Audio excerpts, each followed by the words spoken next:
আসসালামু আলাইকুম my lovely viewers, কেমন আছেন আপনারা? অনেক দিন পরে আপনাদের সাথে এক বিশেষ চমক নিয়ে চলে আসলাম। মাত্র 20 টাকায় বানিয়ে ফেলুন 1 লিটার ম্যাঙ্গো আইসক্রিম এবং সাথে কুলফি আইসক্রিম।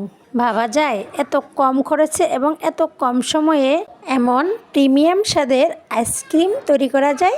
চলুন তাহলে মূল রেসিপিতে যাওয়া যাক। এর জন্য আমি প্রথমে 5টি আম ছিলে নিয়েছি, তার সাথে নিয়েছি 20 টাকা দামের 1 প্যাকেট বিস্কিট, এর সাথে আছে 1 কাপ পরিমাণ দুধের সর। আমগুলো আমি পিউরি বানিয়ে নিয়েছিলাম। এরপর আইসক্রিমের মূল উপাদান গরুর লিকুইড দুধ। আমি এখানে 1 কেজি দুধকে হাফ কেজিতে পরিণত করে নিয়েছি। স্বাদ বাড়ানোর জন্য লাগবে গুঁড়ো দুধ এবং চিনি। এবার একটি ব্লেন্ডার জারে লিকুইড দুধ দিয়ে দিলাম।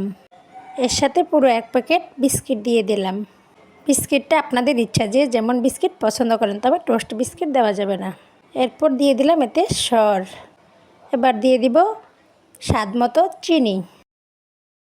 তবে আমার এখানে হাফ কেজি দুধের জন্য 6 চামচ চিনি লেগেছিল। এবার সুন্দর গ্রানের জন্য এখানে দিয়ে দিলাম এলাচ এবং দারচিনির পাউডার। এগুলো আমার বাসায় তৈরি করা। তারপর দিয়ে দিব গুঁড়ো দুধ। আমি এখানে গুঁড়ো দুধও 1 কাপ পরিমাণ দিয়েছি। এবার সবগুলো উপকরণ একত্রে ব্লেন্ড করে নিব 1 মিনিট সময় ধরে। বিশ্বাস করেন, এই আইসক্রিমটা এতটাই মজার, ঠিক বাহিরের আইসক্রিমগুলোর মতোই। আমরা যারা বাংলাদেশে আইসক্রিম খাই তারা হয়তো বুঝতে পারবেন না। এই তো দেখুন, ব্লেন্ড করা হয়ে গিয়েছে। এবার আমি একটি পাত্রে ঢেলে দিলাম। পাত্রটি ঢেকে ফ্রিজে রেখে দিব 3-4 ঘন্টার জন্য। এবার আমি বাকি দুধটার সাথে আমের পিউরিটা ঢেলে দিলাম, কারণ এখানে ম্যাঙ্গো আইসক্রিম তৈরি করব। এর সাথে দিয়ে দিলাম আরও 4 চামচ চিনি। তারপর ব্লেন্ডারে তৈরি করা সেই দুধ থেকে কিছুটা অংশ। এবার সবগুলো উপকরণ খুব সুন্দর করে নেড়ে চেড়ে জাল দিয়ে নিব, যতক্ষণ না পর্যন্ত থিকনেসটা একেবারেই ঘন হয়ে আসবে অতক্ষণ পর্যন্ত জাল করব। এখন চুলার আঁচ মিডিয়ামে আছে। মনে রাখবেন, খুব নাড়তে হবে, একটু হাত বন্ধ করা যাবে না, নচেত কিন্তু তলানিতে লেগে গিয়ে একটা পোড়া গন্ধ চলে আসবে। এই তো দেখুন, আমার আইসক্রিমের পেস্টটা একদম তৈরি হয়ে গিয়েছে। এবার এটাকে আমি ঠান্ডা করতে দিয়ে দিব। এর থিকনেসটা দেখে হয়তো আপনারা বুঝতে পারছেন কতটুকু ঘনত্বের হয়েছে। ঠান্ডা হওয়ার পরে এগুলোকে আমি আরও একবার ব্লেন্ডার জারে ব্লেন্ড করে নিব। আপনাদের যাদের ব্লেন্ডার নাই তারা হ্যান্ড উইক্সের মাধ্যমেও করে নিতে পারেন। বিশ্বাস করেন, এমন ফ্রেশ আর এত সুস্বাদু ম্যাঙ্গো আইসক্রিম শুধুমাত্র বাসায় তৈরি করলেই পাবেন। বাহির থেকে কেনাটা কখনোই এত মজাদার হবে না। ব্লেন্ড করা হয়ে যাওয়ার পরে আমি একটি বক্সে ঢেলে দিলাম।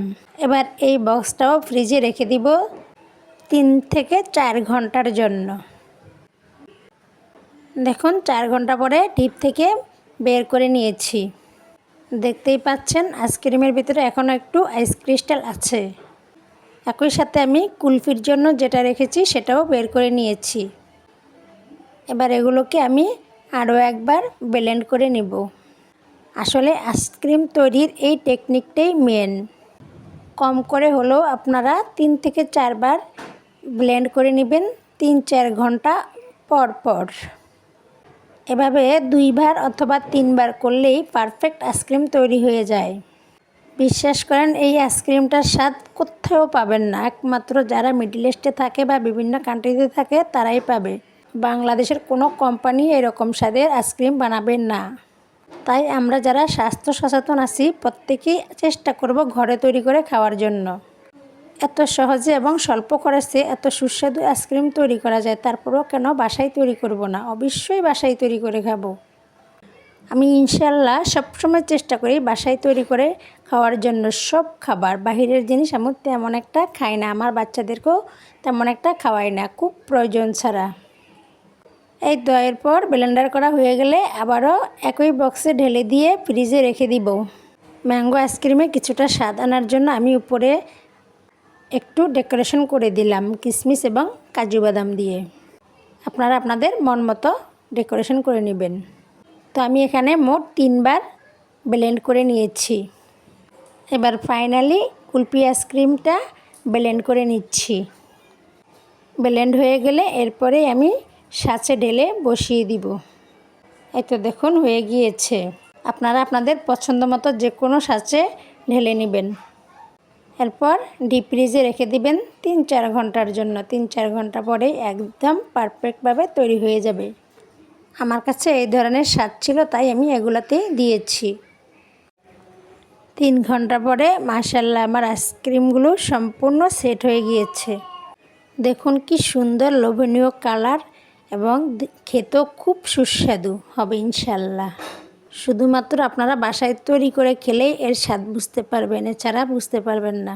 এরপর কুলফিগুলো খোলার জন্য একটু পানি নেবেন। মাত্র কয়েক সেকেন্ড রাখার পরে কুলফিগুলো খুব সুন্দর করে বের হয়ে আসবে। তো তৈরি হয়ে গেল আমার মজাদার আইসক্রিম। এবার আপনারাও বাসায় বানিয়ে খেয়ে ফেলুন। ভালো থাকবেন সবাই, আমার জন্য দোয়া করবেন। আজকে পর্যন্ত, আল্লাহ হাফেজ।